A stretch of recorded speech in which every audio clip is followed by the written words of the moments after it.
Возим се в новият ID7, който получихме за тест драйв от Porsche в България. Благодаря за което.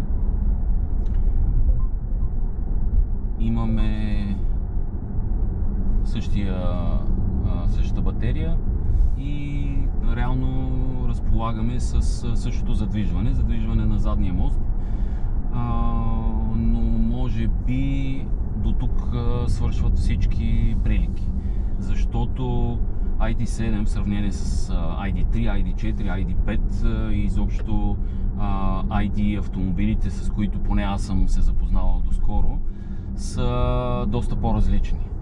Първото говорим за, някои го наричат седан, за мен това е така наречения лифтбек, защото имаме цяла отваряща се задна врата, която разкрива лесен достъп до багажника. И освен това бих го нарекал премиум, защото първо е 5 метра, без няколко сантиметра, второ междуосието е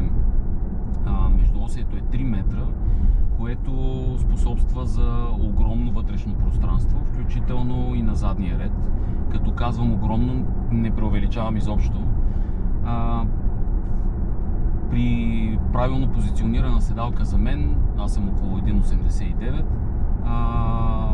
разстоянието на задния ред е колосално, поне педия разстояние от коляното до предната седалка, което е доста.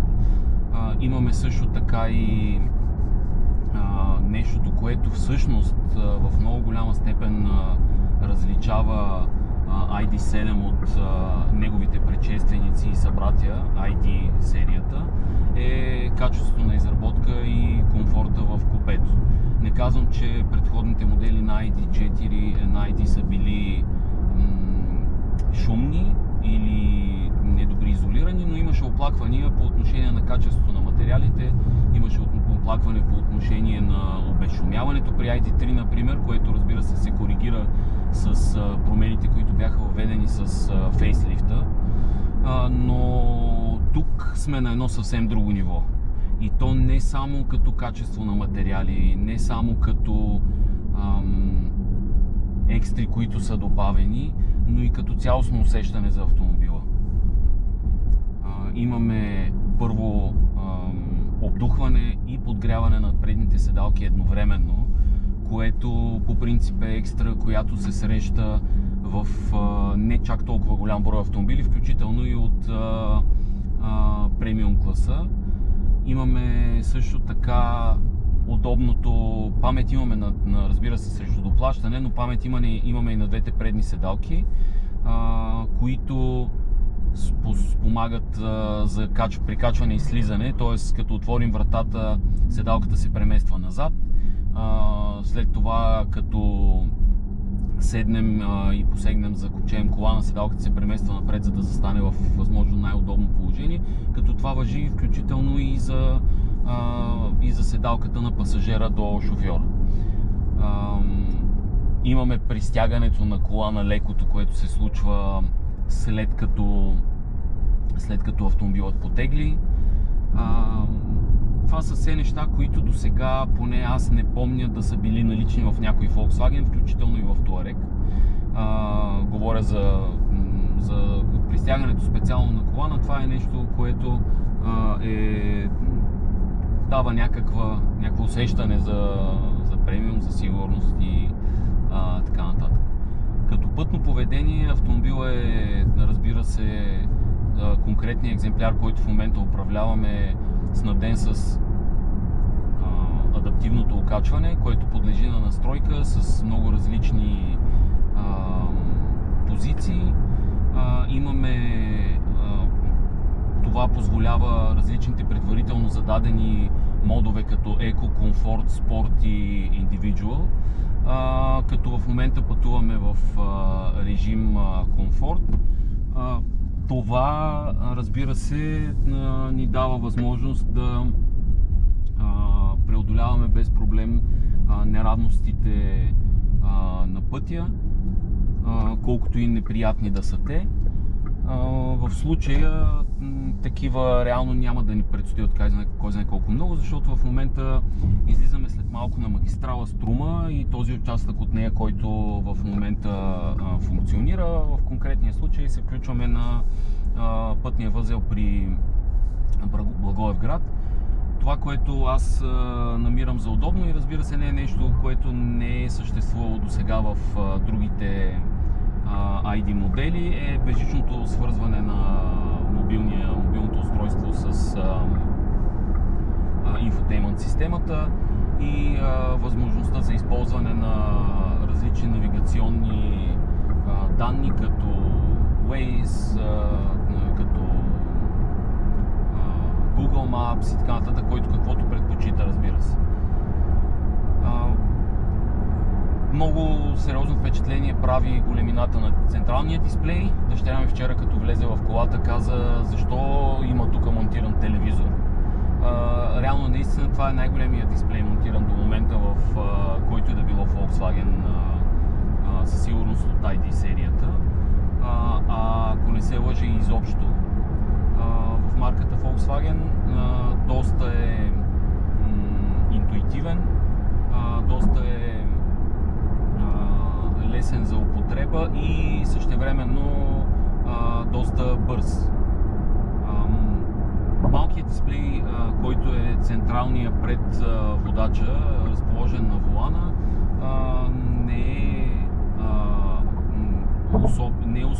не дава особено голяма информация, но за сметка на това пък имаме head-up дисплей, който ни дава достатъчно информация, както за ограниченията на скоростта, така и за дали имаме активиран Lane Assist в момента, какъв е разхода на електроенергия, каква е скоростта. Разбира се, показва информация за престрояване, когато е активиран на воденето към цел.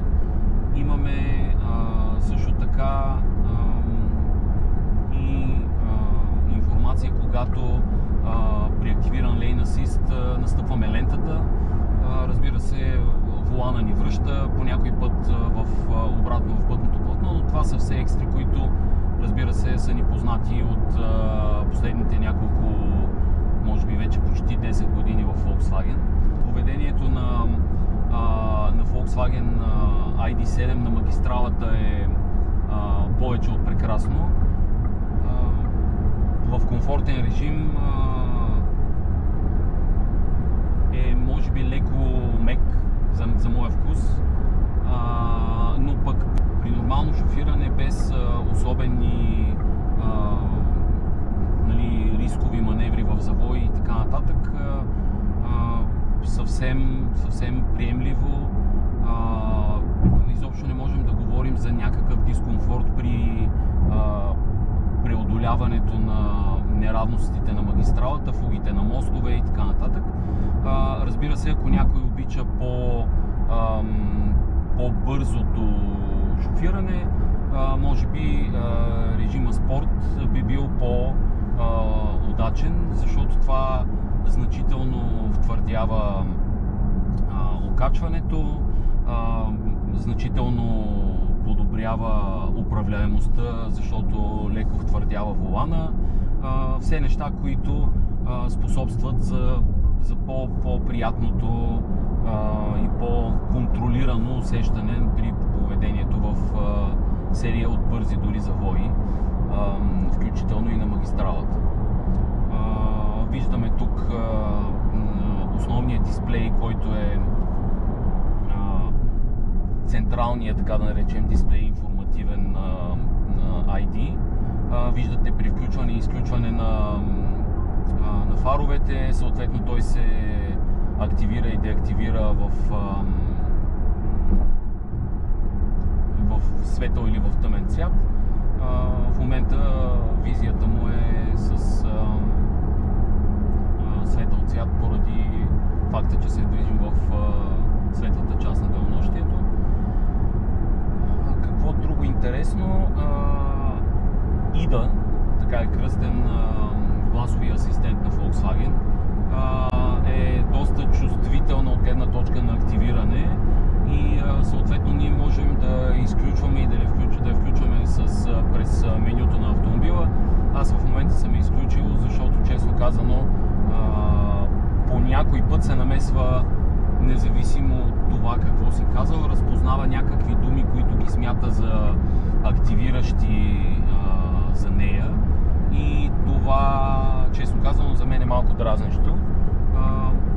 Пък и лично за мен, може би аз съм свикнал с гласовото управление на автомобила.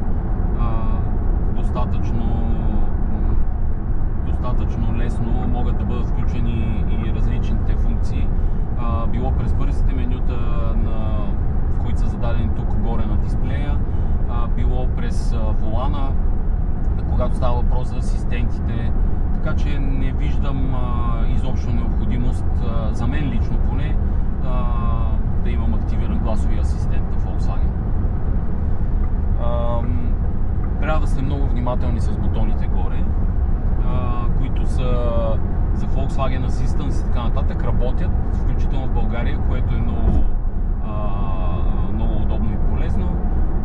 Имаме, може би сте чули, едни звукови сигнали, които, разбира се, могат да бъдат избрани от потребителя, в зависимост от това дали имате желание, освен индикацията на таблото, да получавате информация чрез звуков сигнал за това дали сте се случило да имате превишение на скоростта.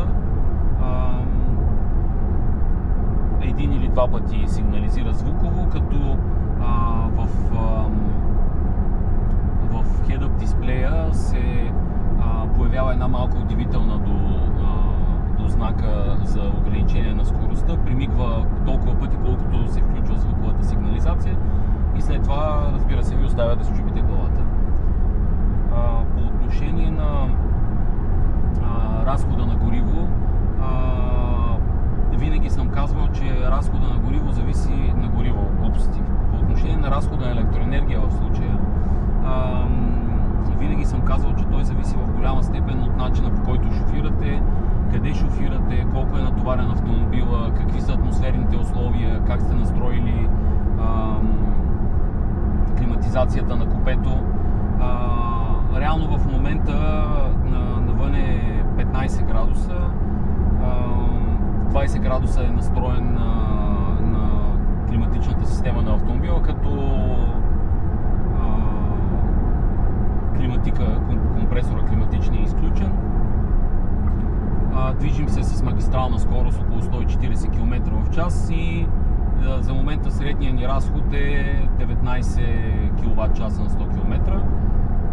При малко по-високи скорости, при по-студено време, малко по-високи, разбирайте, ID7 е ограничен до 180 км в час. Съответно и да искате, не може да развиете по-висока скорост. Това при такива подобни скорости и при по-студено време с около 22 км в час, 22 градуса настроен климатична система, разходът е може би около 25-26 кВт часа на 100 км. Какво означава това? По-настоящем все още наличната само в кавички 77 кВт часа батерия. Това означава без никакъв проблем 300 км при такова темпо на магистралата и при такива атмосферни условия, което е за мен лично повече от достатъчно. Магистрално 300 км означава, че реално при спокойно шофиране в оптимални условия около 15-20 градуса с скорост около 90-100 км, които са 90 км, говоря за извънградски пътища, това би довело до разход със сигурност около 15-16 кВт часа на 100 км, което ще доведе и до възможност за 500, дори понякога и повече километра, ако карате по-спокойно и по-внимателно.